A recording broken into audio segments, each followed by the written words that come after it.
Langit sore mulai berubah jingga ketika tiga sahabat, Arif, Doni, dan Bagas, menginjakkan kaki di base camp pendakian Gunung Samarantu. Ransel besar tergantung di punggung mereka, penuh dengan perlengkapan yang sudah disiapkan sejak seminggu lalu.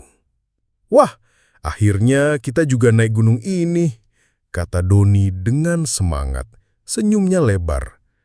Katanya pemandangan dari puncaknya bikin lupa semua masalah hidup.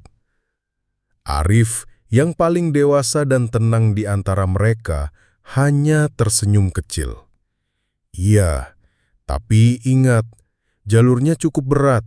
Kita harus tetap fokus. Jangan cuma mikirin selfie." Bagas menghela napas panjang, wajahnya agak pucat. Sejak awal, ia tidak terlalu yakin dengan pendakian ini. "Aku cuma agak nggak enak hati. Dengar-dengar gunung ini punya pos yang, katanya angker." Doni menepuk bahunya sambil tertawa.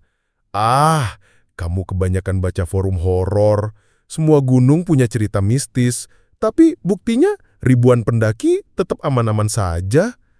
Mereka kemudian menghampiri Pak Jatmiko, penjaga base camp yang sudah berumur. Rambutnya memutih, kerutan di wajahnya tampak jelas, tapi sorot matanya tajam seakan menyimpan banyak cerita. Ia membantu mencatat identitas pendaki satu persatu. "Anak-anak muda, kalian bertiga naik ya?" tanya Pak Jatmiko sambil menuliskan nama mereka di buku catatan. "Iya Pak, target kami semalam di puncak, besok pagi langsung turun," jawab Arif sopan. Pak Jatmiko mengangguk pelan, lalu berhenti sejenak. "Hati-hati di jalur, terutama saat melewati pos 4. Ucapan itu membuat Bagas spontan menoleh. "Kenapa dengan pos 4, Pak?" Pak Jatmiko menatap mereka dengan serius, suaranya pelan, seolah enggan didengar orang lain. "Orang sini menyebutnya Samarantu. Banyak pendaki yang bilang, jumlah rombongan kadang, katanya tidak sama lagi ketika melewati pos itu. Kalau kalian dengar suara aneh, jangan ditanggapin. Jangan berhenti, jangan menoleh." Arif mengangguk tenang, berusaha menghormati ucapan orang tua itu. "Baik Pak, terima kasih atas peringatannya." Doni malah terkekeh. "Ah, jadi ini yang bikin Bagas ketakutan ya? Tenang saja Gas, kita kan bertiga kompak, nggak ada cerita tinggal-tinggalan." Namun, meski berusaha bercanda, tatapan Bagas tetap gelisah. Peringatan itu seakan menambah beban pikirannya. Setelah berdoa sebentar, mereka memulai pendakian. Jalur awal berupa jalan setapak tanah bercampur batu. Pepohonan rindang menutup langit, membuat suasana cepat gelap meski matahari masih bersinar. Suara serangga hutan mulai terdengar, bersahut-sahutan dengan kicau burung yang hendak kembali ke sarang. Perjalanan awal penuh tawa. Doni terus melontarkan lelucon receh untuk menghibur. Sementara Arif sesekali mengingatkan agar mereka menjaga kecepatan agar tenaga tidak cepat habis. Bagas berjalan paling belakang, sesekali menoleh ke arah hutan yang terasa semakin rapat. Menjelang malam, mereka sampai di pos 2. Di sana ada beberapa pendaki lain yang sedang beristirahat. Salah satunya seorang perempuan bernama Rani yang memperhatikan mereka. "Kalian bertiga mau lanjut malam ini?" tanya Rani. "Iya, target kami minimal sampai pos 4, jawab Arif. Rani terdiam sebentar, lalu berkata, "Hati-hati di pos 4. Banyak yang bilang tempat itu beda. Jangan sampai ada yang ketinggalan." Ucapan itu membuat Bagas makin pucat. Ia menatap Arif dengan cemas, tapi Arif hanya menepuk bahunya, berusaha menenangkan. Malam semakin larut. Mereka menyalakan senter kepala. Melanjutkan perjalanan, suara hutan makin mencekam, daun bergesekan, ranting patah, kadang terdengar suara burung hantu yang menggema. "Bayangin kalau tiba-tiba ada yang manggil nama kita dari semak," celetuk Doni sambil tertawa kecil. "Jangan asal ngomong," tegur Arif, nada suaranya agak kesal. Bagas menelan ludah, kakinya terus melangkah, tapi rasa dingin menjalari tubuhnya.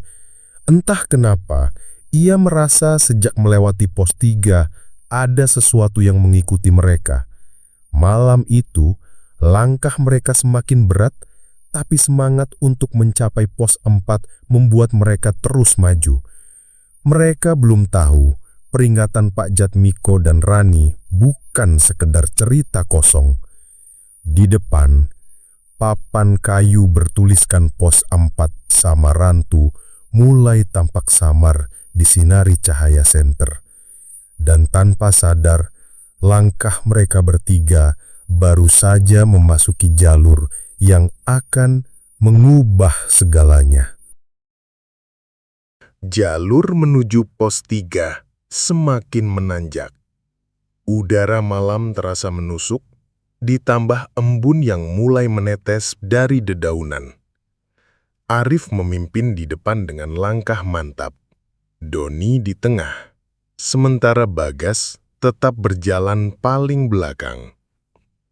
Awalnya, perjalanan terasa biasa saja. Namun tak lama, kabut tebal turun mendadak. Senter mereka hanya mampu menembus beberapa meter ke depan. Pohon-pohon besar yang tadi jelas terlihat, kini berubah menjadi bayangan samar, seolah ada sesuatu yang bersembunyi di baliknya. Kok tiba-tiba berkabut gini?" Doni bersuara lirih. Padahal nggak ada tanda-tanda tadi. Arif berhenti sejenak, memperhatikan sekitar. "Tenang, ini biasa di gunung. Tapi jangan jauh-jauh, tetap rapat." Bagas meneguk ludah. Kabut dingin membuat bulu kuduknya meremang. Dia merasa pandangannya tertipu, seolah ada sosok lain yang berjalan beberapa langkah di belakangnya. Langkah mereka berderap di tanah basah, tapi tiba-tiba terdengar irama aneh. Bukan 3 langkah, melainkan 4. Tak, tak, tak, tak. Bagas langsung menoleh cepat. Tidak ada siapa-siapa, hanya pepohonan yang berdiri diam. Arif, kau dengar nggak?" Suaranya gemetar. Arif menoleh sekilas, wajahnya tetap tenang. "Aku dengar, jangan panik. Terus jalan." Namun Doni justru berusaha menghibur diri dengan tawa yang terdengar dipaksakan. "Mungkin ada pendaki lain di belakang kita, ya kan? Nggak usah mikir macam-macam." Meskipun begitu, suasana menjadi semakin berat. Suara langkah keempat itu terus mengikuti irama mereka. Kadang dekat, kadang jauh. Seolah ada seseorang yang menolak terlihat. Saat hampir sampai pos 3, bayangan samar muncul di sisi jalur. Dari kabut, terlihat sekelebat putih yang bergerak cepat di antara pepohonan. Bagas langsung berhenti, wajahnya pucat pasi. "Kau lihat itu!" Serunya terbata-bata. Doni ikut menoleh, matanya membelalak. "Astaga, aku kira cuma perasaanku." Arif menatap lurus ke depan, menarik nafas panjang. "Jangan hiraukan, fokus saja sampai pos. Ingat, pesan Pak Jatmiko." Namun semakin mereka berjalan, bayangan itu terus muncul. Kadang di depan, kadang di sisi kanan, kadang seperti menunggu di antara batang pohon. Setiap kali Bagas mencoba memastikan, sosok itu lenyap begitu saja, menyisakan kabut yang semakin pekat. Saat akhirnya papan kayu bertuliskan pos 3 terlihat samar di depan, ketiganya lega bukan main.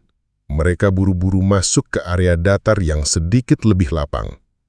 Di sana, Arif menurunkan tasnya, mencoba mengatur nafas. Doni langsung duduk di tanah sambil menepuk dadanya. Gila, aku hampir jantungan. Tadi aku yakin ada orang lain bareng kita. Bagas hanya diam.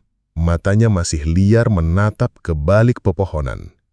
Dalam hatinya, ia tahu, apapun yang mengikuti mereka bukanlah pendaki biasa. Kabut masih menyelimuti pos itu, membuat suasana kian mencekam. Dan tanpa mereka sadari, perjalanan menuju pos 4 Samarantu hanya tinggal beberapa langkah lagi. Perjalanan dari pos 3 menuju pos 4 terasa lebih berat daripada sebelumnya. Kabut yang sejak tadi menyelimuti jalur tidak kunjung hilang, malah semakin menebal. Nafas mereka memburu, langkah kaki terasa semakin berat seolah ada sesuatu yang menahan. Arif tetap berada di depan menuntun jalur dengan senter. Doni sesekali bersiul kecil, berusaha mengusir tegang, meski suara siulannya terdengar sumbang. Sementara Bagas, ia hanya berjalan sambil menunduk, jantungnya berdegup kencang tanpa henti. Setelah hampir 1 jam mendaki dalam senyap, papan kayu usang dengan tulisan samar mulai terlihat di depan. Cat putihnya sudah memudar, hanya menyisakan kata yang membuat bulu kuduk berdiri. Pos 4, Samarantu. Mereka bertiga terdiam, tidak ada yang bersuara, seolah lidah mereka keluh begitu saja. Begitu sampai di pos itu, hawa aneh langsung terasa. Angin berhenti bertiup, dan kabut seakan mengendap di antara batang pohon. Yang lebih menyeramkan, sunyi total meliputi tempat itu. Tidak ada suara serangga, tidak ada burung malam, bahkan dedaunan pun seakan enggan bergerak. Kenapa sepi sekali? Gumam Doni pelan. Kali ini nada suaranya jauh berbeda dari biasanya. Arif menyalakan lampu senter ke arah sebuah batu besar di tengah pos. Batu itu berlumut, menjulang sekitar 2 meter, bentuknya tidak beraturan, menyerupai kepala yang menengadah. Itu suara Bagas bergetar. Itu batu pemanggil arwah ya? Arif menoleh, keningnya berkerut. Kamu tahu dari mana? Pernah baca di forum. Katanya warga sini percaya kalau batu itu jadi tempat roh-roh yang tersesat dipanggil. Bahkan ada yang bilang kalau kamu duduk di dekatnya sendirian, kamu bisa lihat siapa yang menjemput kamu. Doni menelan ludah, berusaha tertawa tapi gagal. Mikos doang kali. Tapi jujur, batu itu memang bikin gak enak dipandang. Mereka bertiga akhirnya duduk agak jauh dari batu itu, membuka bekal seadanya. Namun suasana tetap mencekam. Setiap kali Bagas menoleh, ia merasa ada mata yang memperhatikan dari balik kabut. Seperti ada bayangan yang mondar-mandir mengitari mereka. Arif, bisik Bagas, kau ngerasa nggak ada yang ngawasin kita? Arif menatap sekeliling, lalu menarik nafas panjang. Aku merasakannya, tapi jangan panik, fokus aja, jangan sampai terpencar. Tiba-tiba terdengar bunyi ranting patah di belakang batu besar. Doni spontan berdiri, menyorotkan senter ke arah suara itu. Senter itu hanya menampilkan kabut pekat, tapi sekejap mereka bertiga melihat sesuatu bergerak cepat. Sosok putih samar yang melintas begitu cepat, lalu menghilang.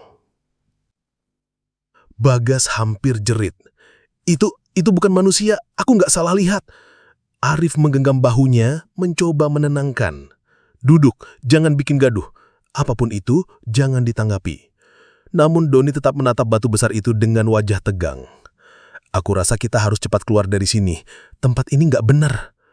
Sayangnya kelelahan sudah menghantam tubuh mereka. Mereka tidak punya pilihan selain bertahan sejenak di pos 4 sebelum melanjutkan perjalanan. Waktu berjalan lambat, setiap menit di Samarantu terasa seperti berjam-jam. Sesekali kabut bergerak aneh seolah membentuk siluet buah manusia. Bagas tidak bisa lagi menyembunyikan ketakutannya. Ia memeluk lutut, berkeringat dingin meski udara membeku. Hening semakin menekan. Sampai akhirnya, samar-samar terdengar suara lirih, seperti bisikan. Pulang. Bagas mulai menangis tertahan. Ia bisik, aku nggak mau di sini. Tolong, kita harus pergi sekarang. Arif menggenggam tangannya kuat-kuat. Tenang, kita bertiga. Ingat, jangan pernah berjalan sendiri. Namun jauh di dalam hatinya, Arif pun merasakan hal yang sama. Ada sesuatu di pos 4 Samarantu yang tidak ingin mereka bertiga pulang dengan jumlah yang sama. Kabut semakin menebal, membuat pandangan hanya beberapa meter saja. Samarantu terasa seperti ruang lain yang terpisah dari dunia. Arif duduk sambil memegang botol air minum. Doni bersandar ke batu besar, sementara Bagas duduk agak menjauh, memeluk lutut dengan wajah murung. "Gas, kau baik-baik saja?" tanya Arif pelan. Bagas hanya mengangguk tanpa menoleh. Nafasnya berat, matanya terus menatap kabut yang bergulir pelan di antara pepohonan, seolah ada sesuatu yang memanggil dari balik sana. Arif mencoba mencairkan suasana. "Kalau kita bisa sampai puncak besok, aku traktir kalian bakso jumbo di warung bawah." Senyumnya kaku, jelas ia sendiri tidak sedang bercanda dengan sungguh-sungguh. Bagas menoleh sekilas lalu kembali menunduk. "Aku cuma nggak enak, dari tadi seperti ada yang ngikutin. Suara langkah itu masih ada." Arif hendak membalas, namun tiba-tiba terdengar suara ranting patah di arah belakang Bagas. Sontak ia menoleh, senter diarahkan ke sana. Tidak ada apa-apa. Ketika Arif kembali menatap ke posisi Bagas, kursi tanah itu kosong. Tas Bagas masih tergeletak di situ, lengkap dengan botol minumnya. Tapi, sosok Bagas hilang begitu saja seolah ditelan kabut. "Bagas!" Arif berdiri, panik. "Bagas!" Doni ikut bangkit, wajahnya pucat pasi. "Tadi dia di sini, aku lihat sendiri. Mana mungkin orang bisa hilang secepat itu?" Mereka berdua berlari ke arah pepohonan, menyorotkan senter ke segala penjuru. "Bagas, jangan bercanda, jawab kalau kau dengar," teriak Arif. Namun tidak ada jawaban. Hanya gema suaranya sendiri yang kembali dipantulkan heningnya Samarantu. Doni mulai gemetar. "Arif, ini nggak masuk akal. Dia nggak mungkin lari tanpa tas, tanpa suara. Jangan-jangan..." Arif menahan bahunya. "Jangan bilang yang aneh-aneh. Dia mungkin jalan ke arah lain. Kita pasti bisa menemukannya." Tapi di dalam hatinya, Arif juga diliputi ketakutan. Bagas tidak mungkin pergi meninggalkan tas, apalagi di tengah ketakutannya tadi.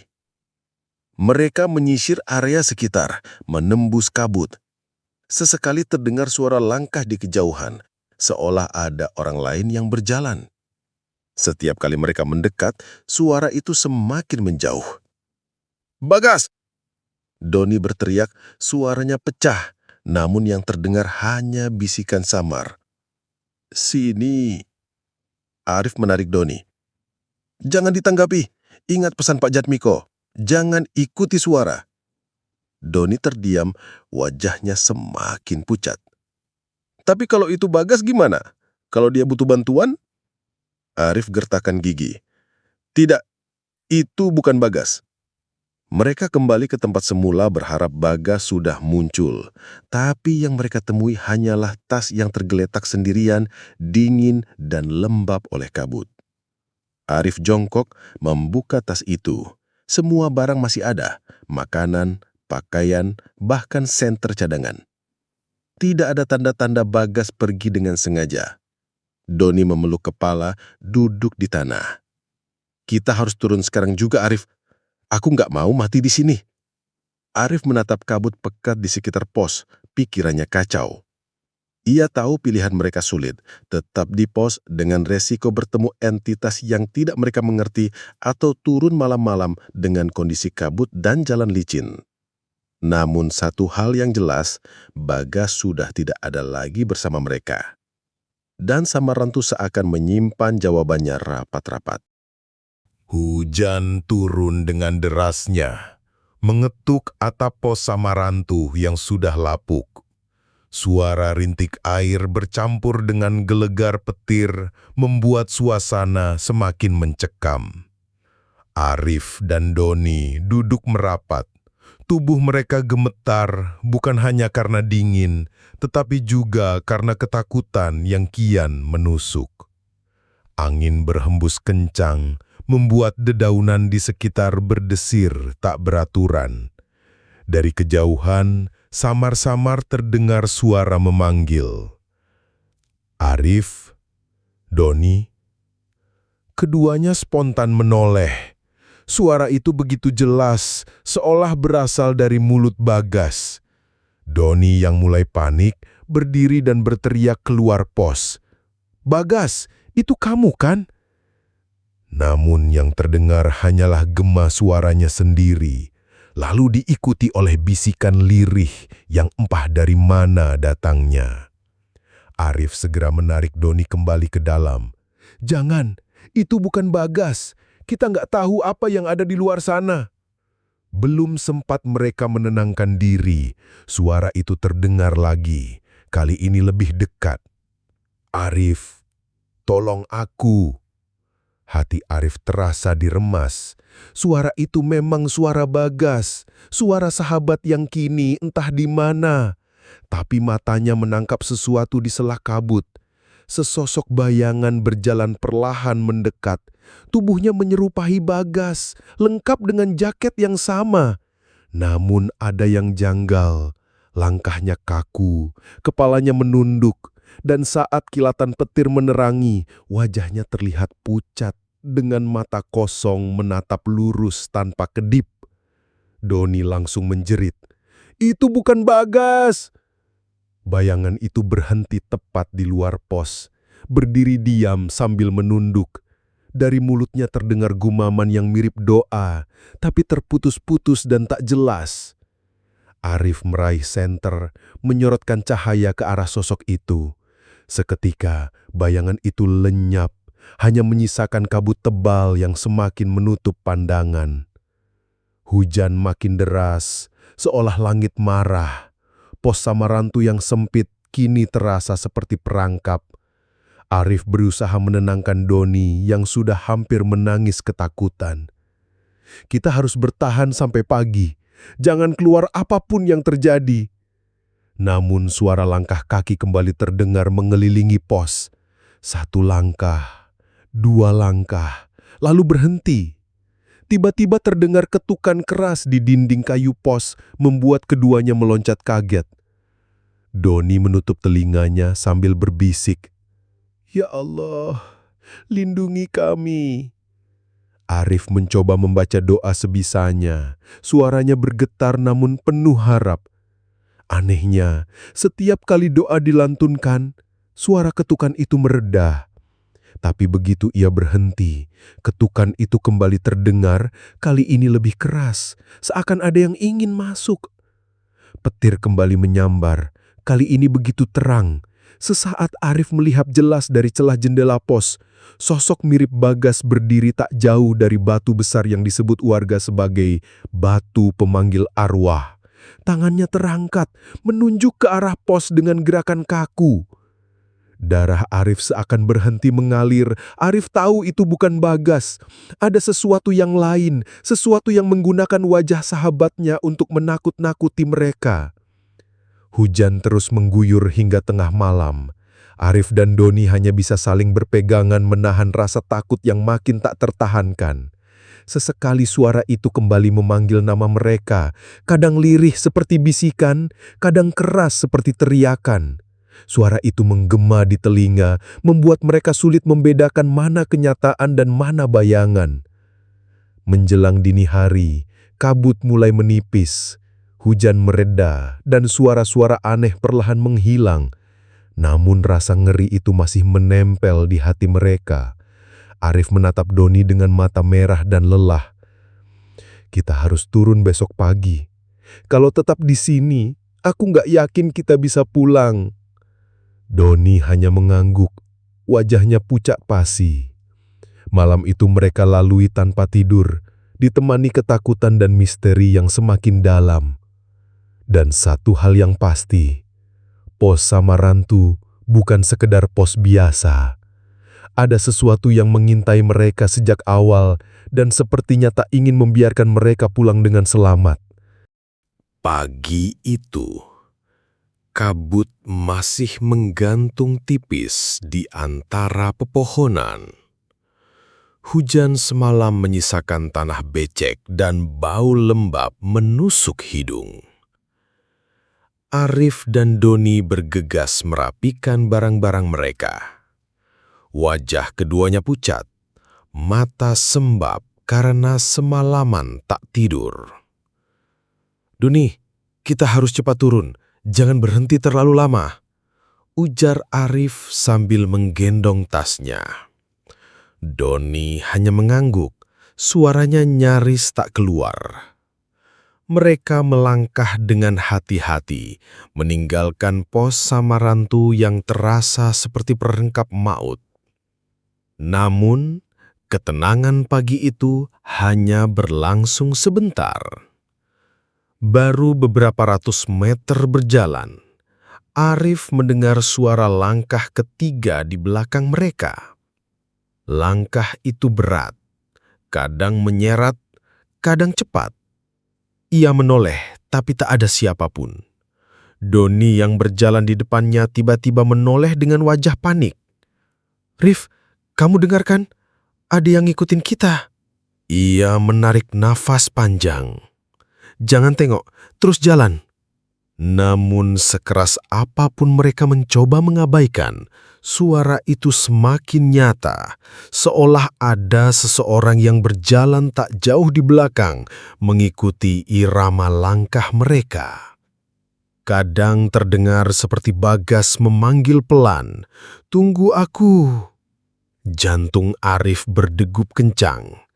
Ia tahu Bagas sudah hilang semalam, tapi suara itu begitu mirip, seakan-akan sahabatnya benar-benar ada di sana. Mereka terus berjalan dengan langkah terburu. Hutan terasa makin sunyi, hanya suara burung sesekali terdengar dari kejauhan. Lalu, tiba-tiba, Doni menjerit kecil dan terhenti. "Arif, lihat itu!" Di kejauhan, di antara pepohonan, terlihat sosok Bagas. Tubuhnya berdiri tegak, mengenakan jaket yang sama seperti kemarin.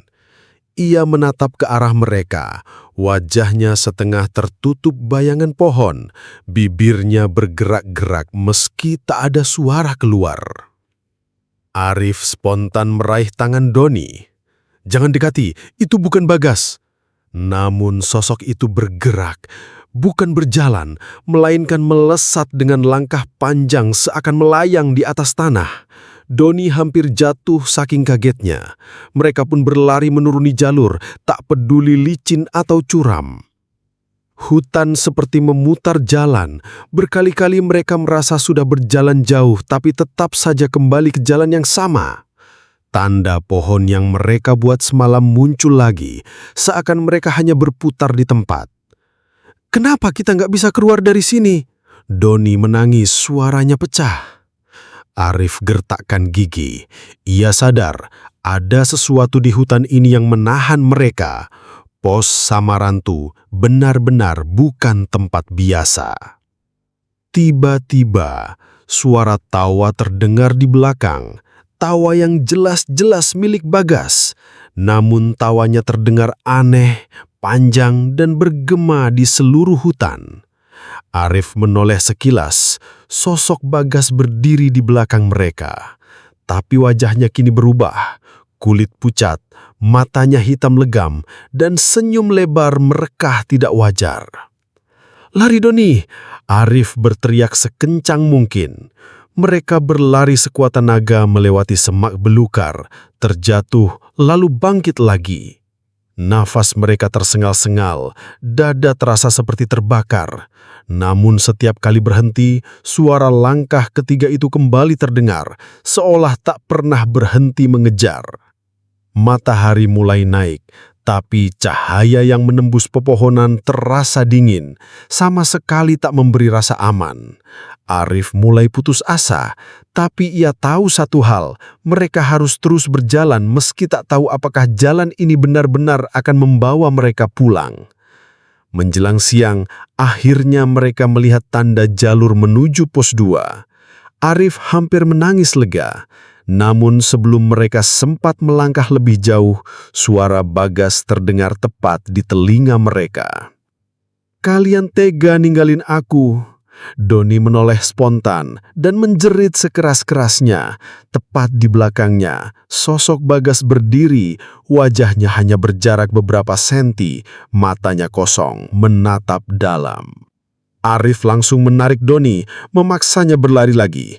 Mereka tak menoleh ke belakang, meski suara itu terus mengikuti, semakin keras, semakin menyeramkan. Perjalanan pulang itu bukan sekedar perjalanan turun gunung. Itu adalah pelarian dari sesuatu yang mereka tak mengerti, sesuatu yang mungkin bukan dari dunia ini. Dan mereka tahu, sampai benar-benar keluar dari hutan, bayangan Bagas akan terus menghantui langkah mereka. Langkah Arif dan Doni akhirnya menjejak jalan berbatu yang mulai menurun menuju base camp. Nafas keduanya masih terengah, wajah pucat pasi, pakaian penuh lumpur dan noda tanah. Matahari sore menggantung redup, seakan ikut merasakan beban berat yang mereka bawa. Sesampainya di halaman base camp, beberapa pendaki lain yang sedang bersiap mendaki menoleh ke arah mereka. Raut mereka heran melihat kondisi Arif dan Doni yang begitu berantakan. Pak Jatmiko yang duduk di beranda segera berdiri. Tatapannya tajam, penuh rasa tahu. "Kalian cuma berdua?" tanyanya pelan. Arif terdiam, tenggorokannya tercekat. Doni mencoba membuka suara, tapi hanya isakan yang keluar. Air mata jatuh tanpa bisa ia tahan. "Bagas, dia hilang, Pak." Suara Doni akhirnya pecah, terdengar lirih dan gemetar. Pak Jatmiko menunduk. Bukan kaget, bukan heran, seolah ia sudah menduga sejak awal. Perlahan ia mengeleng, lalu berkata dengan nada berat, "Itulah Samarantu. Tidak semua yang pergi akan kembali."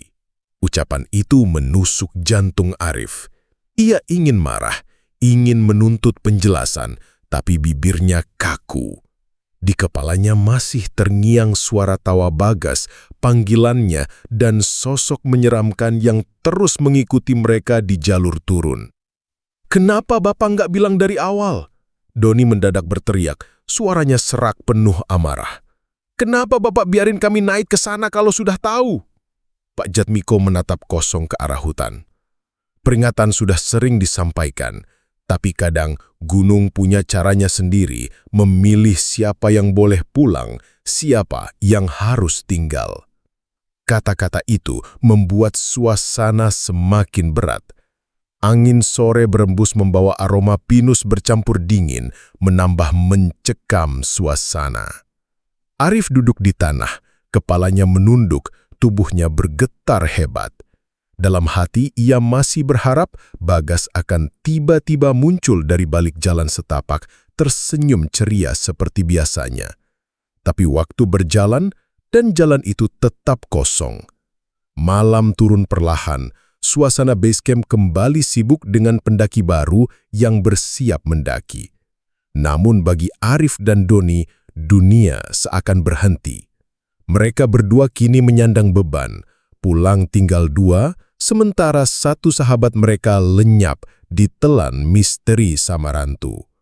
Dan jauh di hutan, entah di balik batu besar atau kabut yang menyelimuti pos 4, mungkin suara Bagas masih terdengar, memanggil, menunggu, atau sekadar mengingatkan bahwa tidak semua perjalanan bisa berakhir dengan selamat.